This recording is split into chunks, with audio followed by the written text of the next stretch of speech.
Nesse vídeo, faço uma conexão entre perguntas que muitos fazem em relação à terceira via, como, por exemplo, por que Ciro Gomes não se junta aos outros nomes como Dória e Moro, e a entrevista que o Ciro fará com Armínio Fraga na próxima terça-feira no seu canal oficial.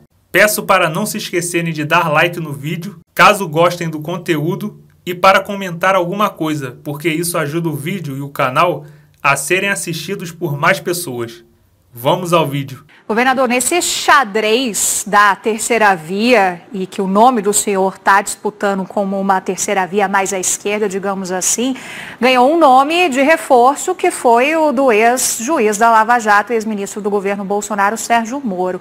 O senhor acredita que pode perder um campo dessa terceira via com o nome de Moro ganhando apelo, sendo uma alternativa, por exemplo, para o eleitor de direita que não quer ver uma reeleição do presidente Jair Bolsonaro? Não tem nome demais na terceira via? Não seria o momento de vocês tentarem aglutinar esses pensamentos para fazer realmente uma via que fosse de fato alternativa ao nome do ex-presidente Lula e ao nome do presidente Jair Bolsonaro?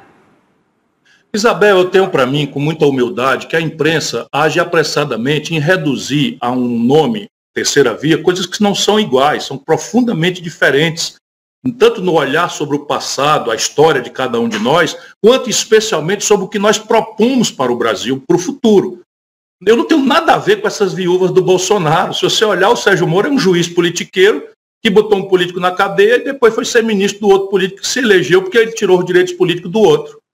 Virou ministro, passou a mão, acobertou a ladroeira do Bolsonaro, da família do Bolsonaro, sabe, deixou o COAF ser desmoralizado, que é o mais importante órgão moderno de perseguição, de lavagem de dinheiro, para proteger o Bolsonaro, aceitou a promessa de uma vantagem devida, que é o como se chama corrupção passiva, quando aceitou ser ministro em troca de uma promessa de um cargo vitalício no Supremo Tribunal Federal. Enfim, uma viúva do Bolsonaro. O que é, vamos pedir com toda a humildade ao povo brasileiro, Isabel, o que o Moro conhece da economia do Brasil, de emprego, de salário, do drama da Amazônia, em que 40 milhões de pessoas precisam sobreviver, mas a forma de sobrevivência que hoje está sendo praticada no garimpo ilegal, no desflorestamento selvagem e criminoso, está impedindo o Brasil de acessar mercados e podem colapsar o próprio agronegócio brasileiro se a gente não fizer uma coisa. O que o Moro entende de emprego para responder ao drama da informalidade, mais uma recessão econômica que se inicia hoje, oficialmente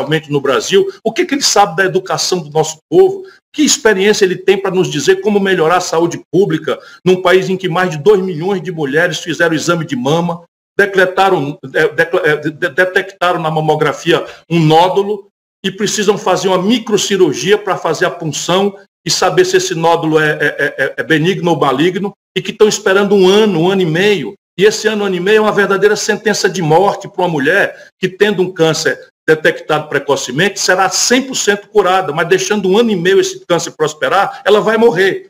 Isto é o que nós temos que discutir. Não é possível que a elite brasileira, esse sistemão que produziu o Bolsonaro e lá atrás produziu o Collor, repita esse filme trágico. O Brasil não aguenta mais isso. O resto, paciência. Não é quem manda numa democracia, é o povo. Eu vou tentar mostrar, não é, que eu tenho outra história, não tenho nada a ver com as viúvas do Bolsonaro, né, o Bolsodória, o Eduardo Leite Bolsonaro, o Sérgio Moro Bolsonaro. Eu sou contra essa gente toda. E eu estava lá em 2018 contra o PT e contra o Bolsonaro. Portanto, quem é nem Bolsonaro e nem Lula, sou eu. Vamos ver se o povo me identifica. Ciro Gomes chama os outros candidatos da dita terceira via de viúvas do Bolsonaro. Não somente porque eles estiveram ao lado do Bolsonaro e votaram nele, mas porque defendem a mesma política econômica que é praticada desde o governo FHC e que foi introduzida pelo então presidente do Banco Central, Armínio Fraga. Então, repare, em 99, vencidas as eleições, a reeleição, o Fernando Henrique inventa, da cabeça do Armínio Fraga, uma política econômica, volto a dizer, por cima da mesa, que é a ideia de estabelecer uma espécie de piloto automático, em que nós não temos mais autonomia. A população brasileira simplesmente não pode mais decidir o seu destino. Teoricamente, nós temos que imunizar a gestão da economia brasileira, portanto, o destino dessa grande nação do mundo, que é o povo brasileiro, não é, no piloto automático. Você sabe de cor. Meta de inflação, câmbio flutuante e superávit primário. É ou não é verdade que esta é a política dominante de então até hoje?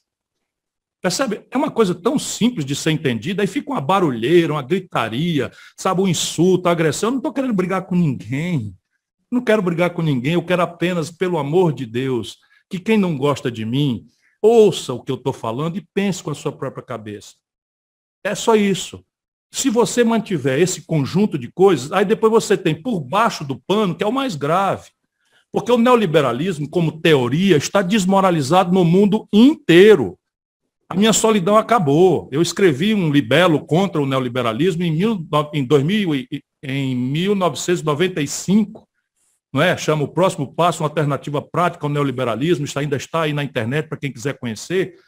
E eu estava dizendo a inconsistência disso na hora que todo mundo achava que era o fim da história, que a história tinha acabado, que a debacle do experimento soviético e o custo impagável do estado de bem-estar social no ambiente europeu estavam superados e que agora todo mundo tinha que imitar as instituições vitoriosas dos Estados Unidos, aquele Fukuyama escreveu o fim da história, etc. E eu saio na contramão, teorizando sobre isso. Hoje eu estou na excelente companhia do Biden.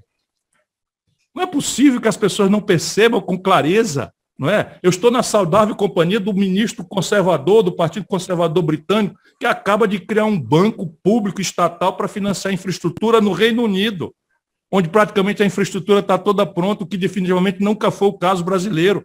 Nós temos 10 milhões de famílias, a gente pede para as pessoas terem higiene, lavar as mãos. 10 milhões de famílias no Brasil não têm água encanada em casa, sou Glenn Greenwald.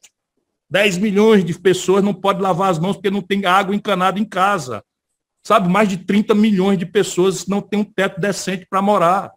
O Brasil tem 60% de evasão escolar no segundo grau, que é a hora que você qualifica para o trabalho em práticas absolutamente graves como essa economia digital, essa economia do conhecimento. Nós estamos deixando toda uma geração para trás, porque agora a grande tese agora é interditar o debate.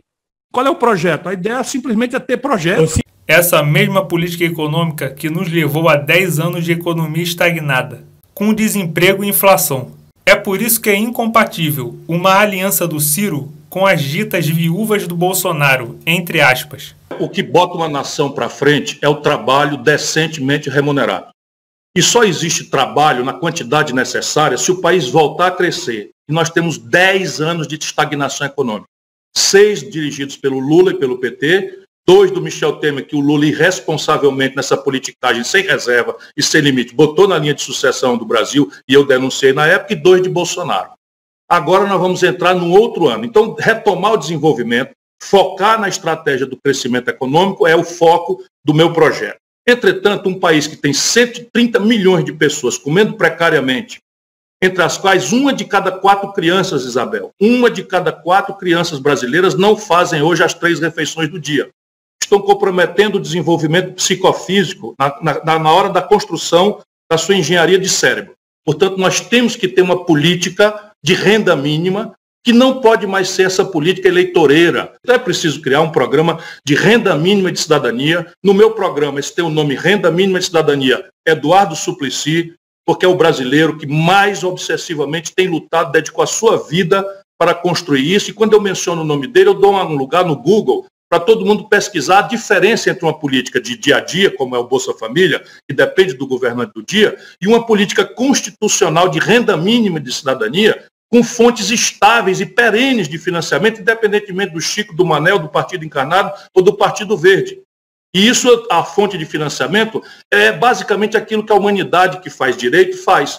Um tributo progressivo sobre as grandes fortunas, um tributo progressivo sobre as grandes heranças, um tributo progressivo sobre lucros e dividendos empresariais e uma maior progressividade no imposto de renda, de maneira a diminuir a tributação indireta sobre o consumo, que onera de forma pesada os mais pobres e faz do Brasil um paraíso fiscal dos super ricos. Essa conta aqui, que para mim está toda feita, ela, se você me permitir, está escrita num livro para a população brasileira poder julgar e examinar os detalhes, e dá mais do que sobrado para você fazer com essas fontes que eu estou lhe falando.